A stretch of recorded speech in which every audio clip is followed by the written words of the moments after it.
Les illustres. Le jeune étudiant impliqué contre le négationnisme s'appuie sur le devoir de moralité envers Jean Moulin pour situer son engagement. Oh, bien sûr, il n'a plus 20 ans, mais c'est cette jeunesse-là qui fait le lit de son histoire ici.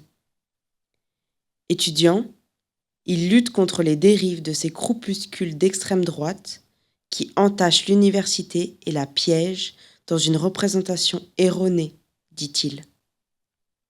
Il sourit de ses débuts comme enseignant à la faculté d'histoire, où pour se vieillir, il s'endimanche avec un costume pour faire prof. Avant son premier amphi, la peur le cheville au ventre jusqu'à vomir dans les toilettes. Il s'en souvient de ce cours sur la Révolution française, qu'il aura simplifié à l'extrême faute de temps pour entrer dans la complexité. Son véritable séisme intérieur, c'est la rencontre avec Daniel Cordier, le secrétaire de Jean Moulin. Dans un restaurant de la rue Édouard Herriot, il est estomaqué par son parcours politique allant de Maurras au socialisme. Et cet homme, Benjamin Rothstein, déporté, dont le récit en amphithéâtre l'aura transformé. Quelle meilleure réponse aux négationnistes, sourit-il. Le nom de l'université engage à endosser ses valeurs permanentes et il croit dans la résonance des lieux avec leur histoire. La transformation architecturale a permis de conserver ce rapport au travail de la feuille, de celle du tabac à celle de la feuille de recherche, avance-t-il. Si l'université joue ou jouait un rôle politique dans la cité, hésite-t-il, les étudiants ont aujourd'hui d'autres formes d'engagement comme l'inclusion, le sexisme et l'égalité. Le jeune homme à la tenue impeccable, engagé contre les stigmates collants à l'université, me sourit, comme pour tourner une page.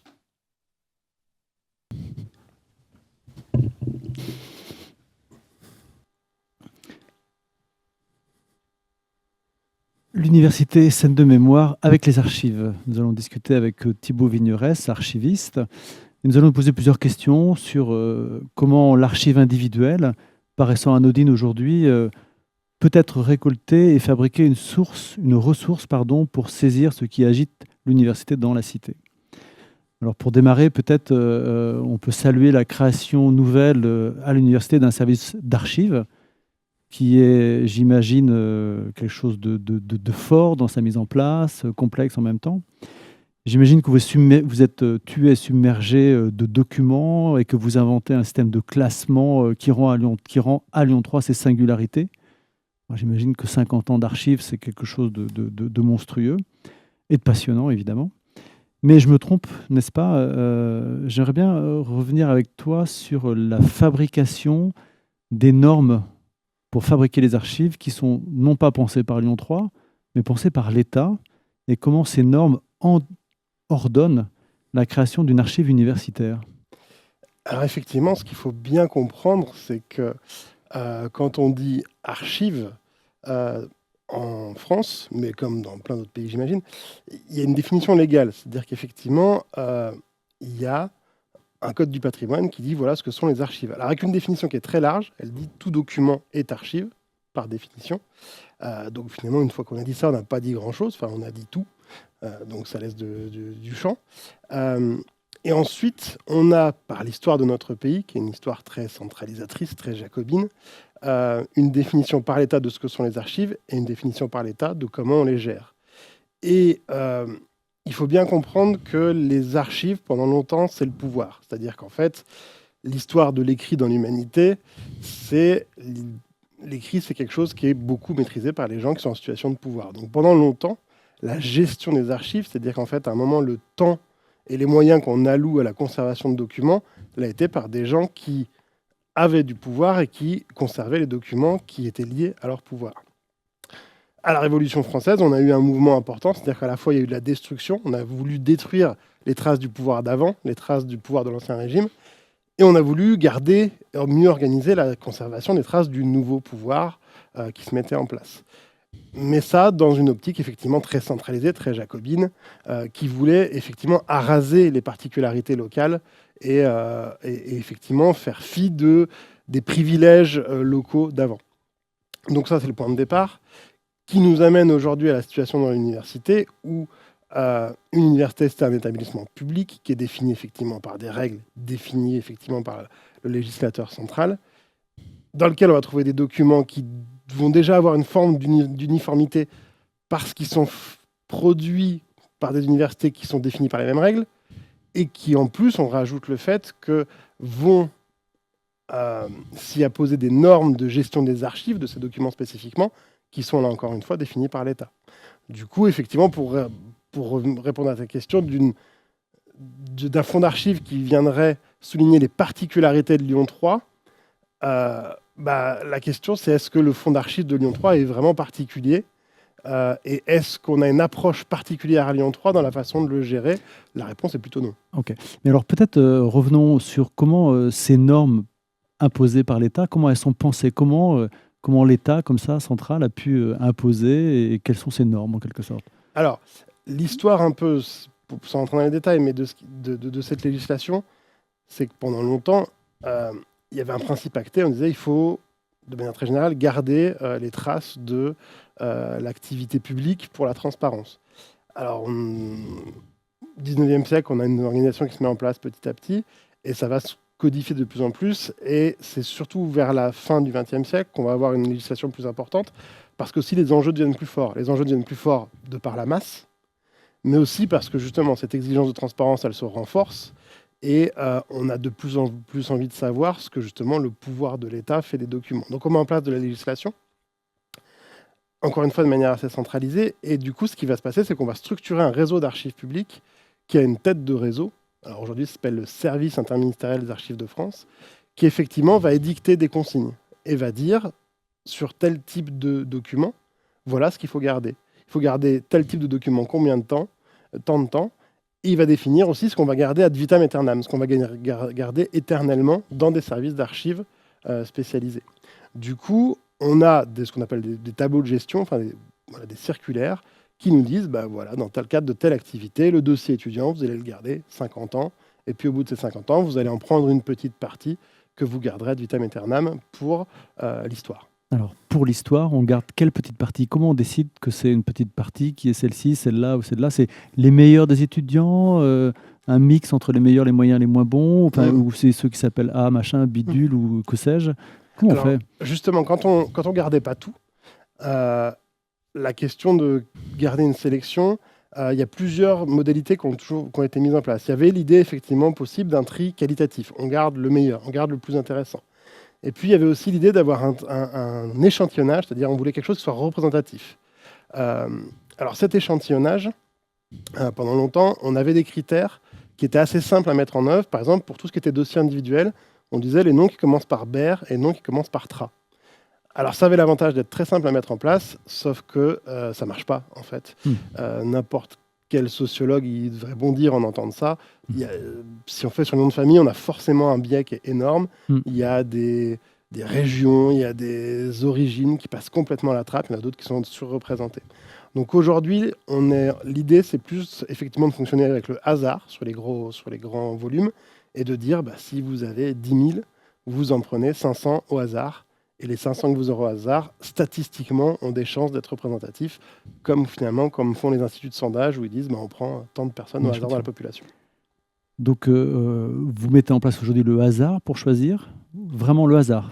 Oui, alors, sur les typologies qui sont concernées par cet échantillonnage, il y a des types de documents où on garde pendant un délai légal qui est lié à des questions juridiques, réglementaires, et on élimine tout. Il y a des typologies où on garde tout. Et puis, il y a effectivement certaines où on utilise le hasard. Et là, l'idée, c'est vraiment effectivement d'être dans le hasard complet. Donc, par exemple, pour les copies d'examen, c'est de prendre vraiment à l'aveugle un certain nombre de copies dans le paquet. D'accord. Alors, qu'est-ce que l'État impose comme archive? Qu'est-ce que vous devez absolument archiver à l'université? L'État, ce qu'il va imposer à travers ces circulaires, c'est les documents, par exemple, qui vont être les traces laissées par les instances de l'université. Procès-verbal de conseil d'administration, par exemple. Tous les documents qui ont une très forte valeur juridique et qui concentrent de l'information. Du coup, procès-verbaux de délibération pour les étudiants, qui est ce moment, effectivement, les enseignants vont se réunir et vont délibérer sur les résultats des étudiants. Donc voilà, l'État il nous impose effectivement de garder les documents les plus importants. Alors encore une fois, important, c'est quelque chose on peut voir de manière bien différente, mais en tout cas qui sont ceux qui, on va dire, ont la plus grande légitimité administrative, juridique, ceux qui concentrent le plus d'informations, et vous nous demandez effectivement d'échantillonner les gros corpus. D'accord. Donc, si je comprends bien, les objets qui sont conservés par l'institution ne sont pas le corpus n'est pas constitué par l'institution elle-même. Oui. Donc en fait, elle décide de rien. Lyon 3 ne constitue pas sa propre archive en quelque sorte, ou je me trompe? Alors, si Lyon 3 va constituer sa propre archive, puisque déjà nous archivistes, déjà tout n'est pas prévu dans les textes, dans la doctrine qui nous vient de l'État. Il y a beaucoup de trous dans la raquette. Il y a beaucoup de trous dans la raquette, parce que finalement, il y a des façons de faire, et là, je rejoins un peu ton idée de départ des particularités de Lyon 3, il y a des particularités de la manière de faire qui ne sont pas couvertes par ces grands textes généraux, et aussi parce que ces grands textes généraux, ils ont été beaucoup produits dans les années 80-90, et c'est de moins en moins le cas, on n'en a quasiment plus, du coup, ce qui veut dire qu'ils ne sont pas à jour, et qu'il y a des champs du réel qui ne sont pas du tout traités. Je prends un exemple très concret, le télétravail, on ne trouve rien sur le télétravail, parce qu'il n'y a pas une circulaire qui a été faite depuis que le télétravail est devenu généralisé en termes de modalités de travail. Du coup, on est confronté effectivement à des trous dans ces circulaires, donc on va interpréter. Alors on va interpréter pas seul, donc il y a à la fois une logique de réseau associatif qui se met en place, où les archivistes, entre eux, discutent et font des propositions communes. Il y a aussi une interprétation qui se fait par le réseau des archives publiques, puisque l'exercice concret de ce contrôle de l'État sur les archives, il est exercé localement par les services d'archives départementales, et que ces services d'archives départementales, paradoxalement, alors qu'ils sont censés justement être un peu le bras armé de l'État, en fait, ils ont des politiques différentes entre eux. Du coup, ils vont pouvoir avoir des visions différentes, et donc eux, ils vont avoir des arbitrages. Et puis, très concrètement, quand on est archiviste, quand on va trier un fonds d'archives, on se retrouve à faire des choix où on ne va pas s'arrêter tous les 2 feuillets en disant j'ai besoin, je vais lever la main et je vais demander à quelqu'un. On fait le choix concrètement.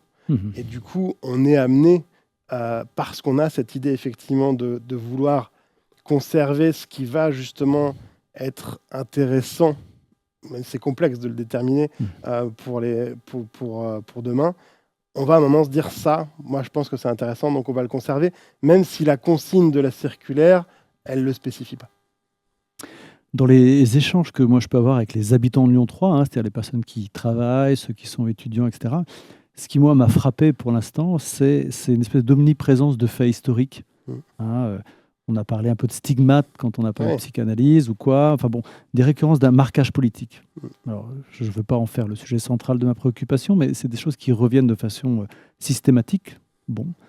Mais rien dans les archives même de l'institution permettent de renseigner factuellement ces récits-là.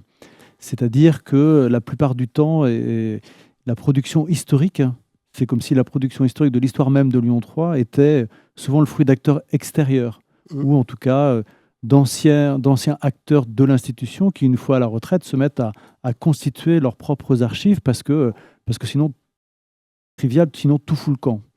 Donc la question que je me pose, c'est si nous considérons que la fabrication de nouveaux axes de création est possible, comment ces axes peuvent-ils être pensés?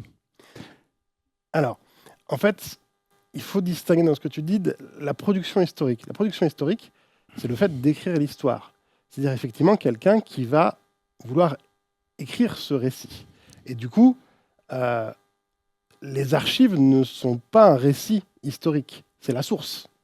Elles peuvent raconter, un document, il peut avoir dès sa création vocation à raconter, mais c'est pas forcément le cas. Une facture, un document qui va paraître bien inintéressant à beaucoup de monde, c'est pas un document dont le but est de raconter quelque chose. Dans les faits, il va pouvoir te raconter quelque chose, mais c'est pas son but initial. Du coup, le métier d'historien, c'est effectivement d'interroger différentes sources, écrites, orales, archéologiques, tout ce que tu veux, et de produire ce récit. La question, c'est est-ce qu'à Lyon 3, il y a l'institution elle-même, elle a pris en charge cette mission de raconter son propre récit. Donc là, déjà, ça, c'est une première question, c'est qui le fait? Et c'est pas forcément c'est pas l'archiviste, en tout cas, de le faire. Donc la question, c'est cette personne qui va écrire ce récit, sur quoi elle va se baser et où elle va aller chercher les éléments.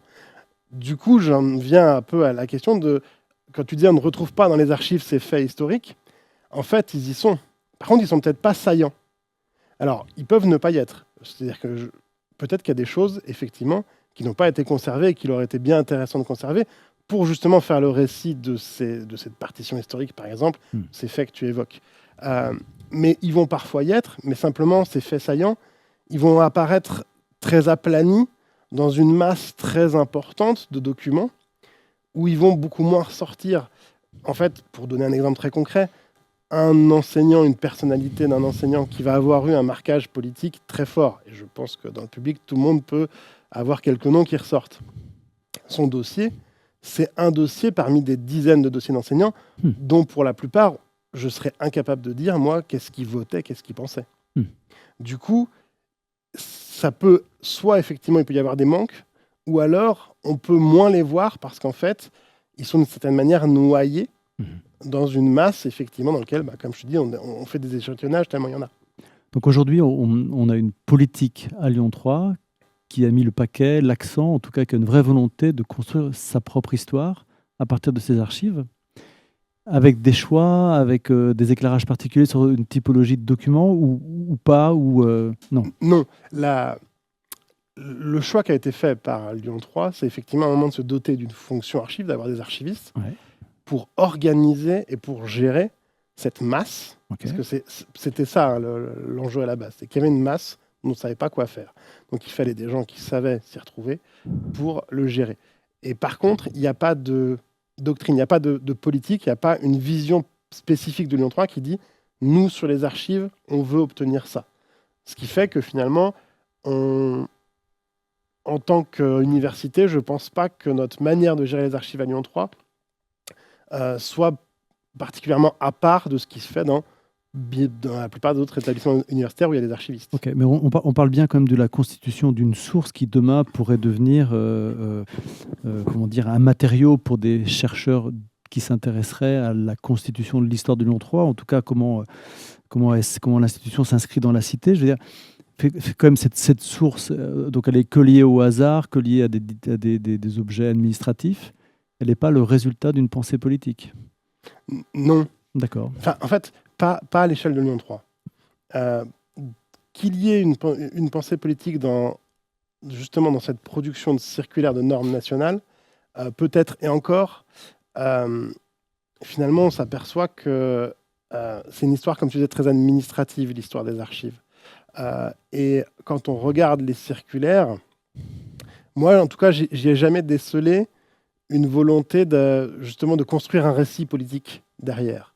Il y a quand même plutôt cette idée, on veut essayer de garder quelque chose qui est le plus représentatif possible, mais de l'administration. Ce qui veut dire qu'effectivement, il peut y avoir des choses qui apparaissent pas assez selon certains points de vue, ou trop selon d'autres, ou des choses qui effectivement seraient peut-être trop neutres, alors que, comme tu le disais, on a des faits historiques très marqués qui prennent le dessus sur les récits. Ça veut dire que la construction d'un système de repérage et de classement des archives, c'est un objet neutre. En réalité, qui croit à la neutralité? Alors, neutre, en tout cas, qui, de mon point de vue, essaye de l'être. Ok. Après, est-ce qu'il y arrive? Ça, c'est une toute autre question. Est-ce que le fait, effectivement, par exemple, de faire de l'échantillonnage au hasard, c'est vraiment un bon moyen d'être neutre? Peut-être pas. Ce qui est sûr, c'est qu'il il y a des traces, effectivement, des fois où c'est pas neutre. Quand on nous dit, par exemple, pour les dossiers du personnel, la consigne, c'est de garder, effectivement, d'être représentatif, mais de garder les dossiers des grandes personnalités, par exemple, des présidents de l'université. Là, effectivement, je suis d'accord avec toi qu'on n'est pas complètement neutre. Si on voulait être neutre, effectivement, peut-être qu'il faudrait qu'on dise juste on pioche au hasard. Et en même temps, si on prend au hasard, est-ce qu'on ne risque pas, du coup, de détruire quelque chose qui, du point de vue de plein de personnes différentes, serait particulièrement important d'avoir regardé, parce que c'est des personnalités qui ont eu un impact. Qu'on le juge d'une certaine manière ou d'une autre, en tout cas, l'impact a été là. A eu un impact. Donc, ma question elle serait la suivante, c'est la création d'un nouveau corpus lié à une activité administrative. Est-ce qu'elle n'est pas trop restrictive pour penser, en termes de représentation, l'expérience dans l'université et le vécu de ses habitants, en quelque sorte? Est-ce que ça, c'est vraiment quelque chose mais qui est tellement abstrait, tellement éloigné que c'est impossible? Ça veut dire que l'expérience, parce qu'il y a ces grandes personnalités ou l'expérience lambda, je ne sais pas quoi, l'université n'est pas en mesure de conserver l'essence même de l'expérience de ceux qui la traversent? Alors, elle essaye, mais effectivement, je te rejoins tout à fait dans l'idée que ça ne se fait que par le prisme de l'administration, il manquera toujours quelque chose. Et c'est pour ça que finalement, les archives de l'expérience qui a été Lyon 3 par tous ces acteurs, ça ne peut pas être juste les archives qui sont publiques, définies par justement la loi en tant que telle, qui sont conservées par l'institution en elle-même. Les archives des étudiants pendant leur expérience à Lyon 3, elles sont constitutives dans l'idée de ce grand corpus qui se voudrait être le plus complet possible. La question, c'est qui conserve ça? Qui fait cette démarche-là? C'est-à-dire que, est-ce qu'on va dire à chaque étudiant, il faut que vous gardiez les documents les plus représentatifs de votre scolarité de votre côté pour participer à ce corpus? Est-ce qu'on va organiser? Est-ce qu'on va les collecter? Donc, nous, on a essayé un peu de mettre ça en place. On a mis en place la collecte d'archives d'associations étudiantes. C'est un moyen qui est à notre disposition pour dire à des associations étudiantes, donnez vos archives à l'entité qui les conservera pour justement qu'elles ne se perdent pas. Mais encore une fois, là aussi, il y a un prisme, puisque les associations étudiantes, c'est une certaine manière d'approcher la population étudiante. Il y a plein d'étudiants qui ne font pas partie d'associations, et pourtant l'expérience, elle fait partie de l'histoire de cette entité qu'est Lyon 3. Donc on peut considérer qu'avec la démarche que vous entreprenez, c'est-à-dire d'aller collecter de l'archive étudiante via les associations, donc déjà c'est un choix dont on peut questionner la neutralité, tu viens de le faire. Est-ce que ça fabrique aussi l'institution? Est-ce que ça fabrique l'institution?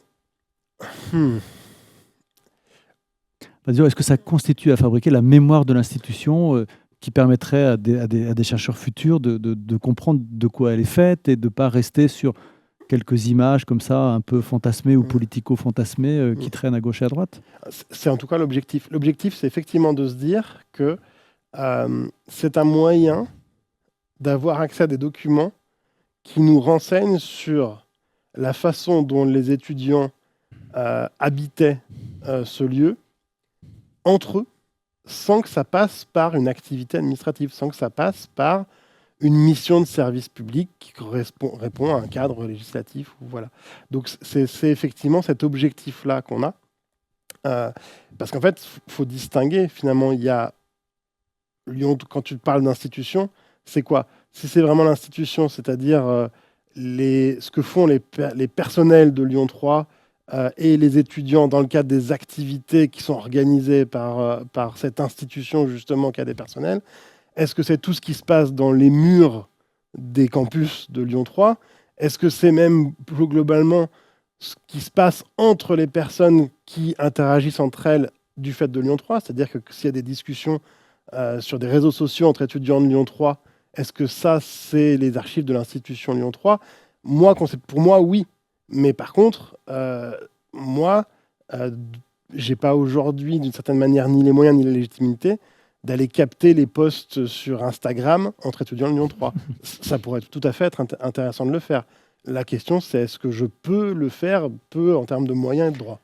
Oui, puis vient se heurter immédiatement la question du droit, parce qu'effectivement, pourquoi et comment prendre ces archives-là, et qu'est-ce qu'on en ferait, et comment on anonymise, Absolument. etc. Alors, J'ai le fil qui passe pas au bon endroit. attends, on me parle au micro là. Ah, c'est bon, c'est réglé. Ouais. Donc, on parlait de la neutralité des documents. En fait, on vient de voir que rapidement, la question de la neutralité, elle est battue en brèche tout de suite. C'est une question de choix. Oui. Alors, quels sont les nouveaux choix qu'on pourrait faire pour augmenter ce corpus à la source? Alors, dans les choix qu'on peut faire, il va y avoir une question qui va être extrêmement importante. C'est celle du consentement, de la volonté des personnes que leurs archives soient conservées. Autant pour les archives publiques, celles qui sont produites par l'administration, on a effectivement une législation qui l'impose. Ça ne veut pas dire que c'est forcément bien vécu, mais en tout cas, on a une législation qui l'impose. Pour les fameux posts sur Instagram dont je parlais, là, on n'a pas de législation qui dit, effectivement, qui impose qu'ils soient conservés au titre de la mission, aussi noble soit-elle, de constituer ce corpus dont tu parles. Donc, du coup, ça veut dire qu'il faut qu'il y ait consentement. Il faut qu'il y ait volonté des personnes, effectivement, de confier ça. Et du coup, là, finalement, comme tu disais, ça va remettre en cause la question de la neutralité, de l'objectivité. Puisque dès lors qu'il y a un choix que ce soit conservé ou pas conservé, il y a forcément une grille de lecture particulière.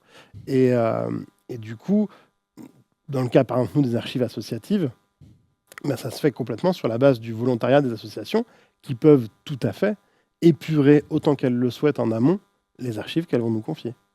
Du coup, c'est un problème un peu insoluble. Parce que, j'ai envie de dire, qui est presque de plus en plus insoluble. Si je fais une comparaison avec les archives de la Première Guerre mondiale, on a beaucoup fait le récit de la Première Guerre mondiale à travers, par exemple, les lettres des poilus. On a beaucoup utilisé les photos des gueules cassées, des soldats, effectivement, qui avaient été pris en photo après avoir subi des traumatismes extrêmement importants. Est-ce qu'on a demandé aux poilus si on pouvait utiliser leurs lettres ou leurs photos? J'en suis pas sûr. Aujourd'hui, c'est des questions qu'on se poserait beaucoup plus qu'on se laissait poser à l'époque où ça a été collecté. Donc là, on est en train de passer du registre de l'intime au registre public. En fait, la question, parce que donc l'université, si on la situe dans la cité, c'est un moment d'émancipation, de savoir, de partage, de constitution des sujets dans leur autonomie. Hein, ça, on en a un petit peu déjà parlé. Et sur le plan des idées, du politique, de l'économie, comment on fait pour garder la richesse d'aujourd'hui? Alors, on peut avoir des visions des universités qui ont plusieurs centaines et centaines d'années, qui ont constitué une documentation sur ça. Mais nous, aujourd'hui, là, concrètement, avec cet enregistrement administratif, est-ce qu'on n'assèche pas la richesse de l'université? Ou est-ce qu'on n'oublie pas, tout un pan qui deviendrait des fantômes, qui circuleraient comme ça? Je prends le mot de fantôme en référence à ton métier, évidemment, mais est-ce qu'on n'oublie pas un peu l'essence même d'une université, c'est-à-dire c'est les expériences, des échanges interpersonnels? Le risque est là. Alors, c'est pas spécifique à une université. Hein. Non, bien sûr. Tout service d'archives, effectivement, c'est intéressant, c'est même nécessaire et vital, qui se pose la question de se dire est-ce que ce que je collecte, on va dire par la voie réglementaire obligatoire, le gros tuyau le plus simple, ça suffit justement à rendre compte de la richesse de ces expériences. Et il faut savoir faire le pas de côté. Donc, je vais te prendre un exemple très concret, c'est le cas de Moodle. Moodle, c'est la plateforme de pédagogie numérique qui est en place depuis un certain temps déjà, qui a été massivement utilisée au moment de la crise du Covid pour faire les cours et les examens. Et qui du coup est devenu, pendant une période, c'était le canal numéro 1 de lien entre l'étudiant et l'université. Comment on archive Moodle? Alors déjà, techniquement, on ne sait pas faire. C'est inarchivable, Moodle. C'est-à-dire que si vous figez le Moodle d'aujourd'hui et que vous essayez de le rouvrir dans le logiciel de Moodle d'un mois, vous n'y arriverez pas. Donc déjà, on a un problème technique. Et ensuite, qu'est-ce que c'est archiver Moodle? Si je me contente d'interpréter les textes de ma circulaire, qui date d'il y a 20 ans maintenant, et qui va me dire il faut garder tant de copies d'examen sur tant de supports de cours, ben, mon réflexe, c'est de dire je vais dans Moodle, je télécharge les documents que je suis capable d'ouvrir, donc des documents finalement dans des formats écrits assez simples, puis je les mets sur un autre espace, puis j'oublie Moodle. Sauf qu'en fait, l'expérience de Moodle, c'est bien plus riche que ça, là. pas forcément. Ça peut des fois se limiter à un dépôt de fichiers. Mais Moodle, il y a un chat, il peut y avoir des quiz interactifs, il peut y avoir plein d'autres modalités qu'effectivement, il faut se poser la question de cette expérience-là de la pédagogie numérique, comment je l'archive. Et du coup, on essaye justement un peu de se dire qu'est-ce qu'on peut mettre en place pour dépasser un peu le texte et l'administratif et pour aller vraiment dans une recherche de collecter et de conserver la trace la plus fidèle de l'expérience qu'a été Moodle. Et ce questionnement-là, on pourrait se le poser pour plein d'autres choses, effectivement. Et il y a la question de ce qu'on peut faire, nous, en tant que service d'archives. Donc, effectivement, étendre un peu notre périmètre collecte. Mais il y a peut-être d'autres acteurs, effectivement, qui sont mobilisés. Le travail que tu fais, toi, c'est une manière, effectivement, de constituer cette mémoire-là. Et ce qui va être aussi enrichissant, c'est justement d'accepter le fait que moi, de par mon métier, j'ai un prisme et donc j'ai un biais, en fait. Et de se dire que si d'autres, à un moment, s'emparent de ce sujet-là, justement, on va pouvoir avoir un croisement un peu des flux qui nous fera peut-être ce corpus qui sera jamais idéal, mais en tout cas qui sera le plus riche possible. Donc là, tu sous-entends peut-être que pour constituer une archive d'une institution, aussi complexe soit-elle et aussi importante soit-elle, peut-être que celle-ci a besoin, peut-être dès le départ, d'apports un peu transversaux qui lui permettent d'être regardés, vus et appréhendés de façon plus complexe que dans le maelstrom quotidien, qui de toute façon n'a pas le temps de s'en occuper. Donc, tout ce temps que la constitution d'une archive basée sur d'autres expériences, d'autres regards, d'autres sensibilités, pourrait être une façon de trouver un outil qui enrichisse la mémoire de l'université? Absolument, absolument. Pour faire l'histoire de Lyon 3, tu as besoin des archives des médias. Et c'est pas forcément à Lyon 3 de conserver tous les articles du Progrès qui vont parler de tout ça. D'accord. Voilà, c'est-à-dire qu'en fait, tu as besoin d'une pluralité des sources. Et du coup, ici, alors là, je parle des médias, mais ça peut être effectivement tout acteur de la ville de Lyon 3 qui va lui-même à un moment rentrer dans cette logique de démarche, de dire moi je veux faire mon récit, moi je veux garder la trace de. Donc les médias, c'est un sujet un petit peu glissant, parce que ce qui sort dans les médias, c'est aussi quelque chose un peu de l'ordre de l'événement ou du spectaculaire, etc. On s'éloigne aussi d'un vécu plus banal, plus quotidien, mais c'est une complexité. C'est pour ça qu'il faut croiser. Il faut pas que les archives administratives, il ne faut pas que les médias, il faut pas non plus que les posts Instagram dont je parlais.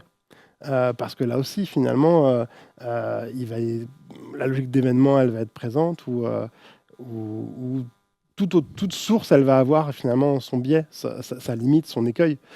Et du coup, c'est sans doute, effectivement, en les croisant toutes qu'on va constituer, encore une fois, un corpus qui va être riche et qui va permettre à quelqu'un qui l'interroge, justement, d'identifier les limites de chaque source par rapport à ce qu'il trouve dans l'autre.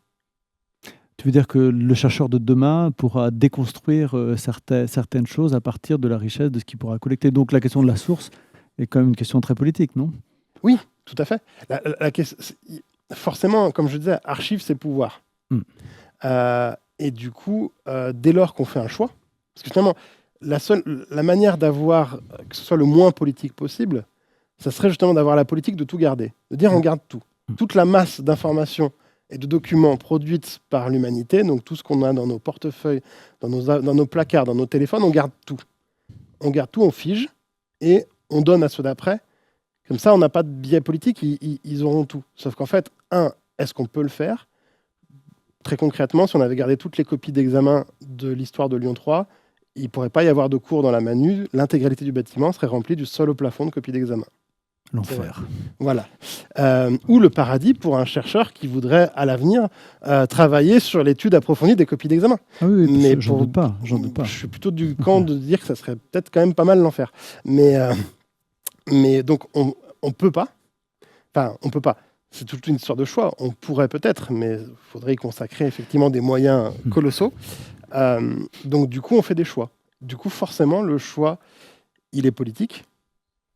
Et si on veut effectivement essayer de s'extraire du biais d'un de ces choix, le mieux, c'est d'avoir le résultat de plusieurs choix. Voilà, donc en fait, il faut bien multiplier les choix pour pouvoir produire une masse de données qui soit une source intéressante potentiellement, on ne sait pas, mais potentiellement, qui Mm. pourrait, à tout bien considérer, on pourrait dire que la construction d'une archive semble à la fois être un dispositif de construction d'une mémoire et de la déconstruction d'une autre, en quelque sorte. C'est une espèce de Absolument. dialectique comme ça, où on construit, on déconstruit, pour permettre aux chercheurs de demain d'avoir le plus d'accès à une histoire, à une histoire avec un S, je suis tenté de dire, quoi. Exactement. Excusez-moi, hein. Donc l'archive, c'était à la fois un peu technique, un peu juridique, assez peu politique en somme, apparemment.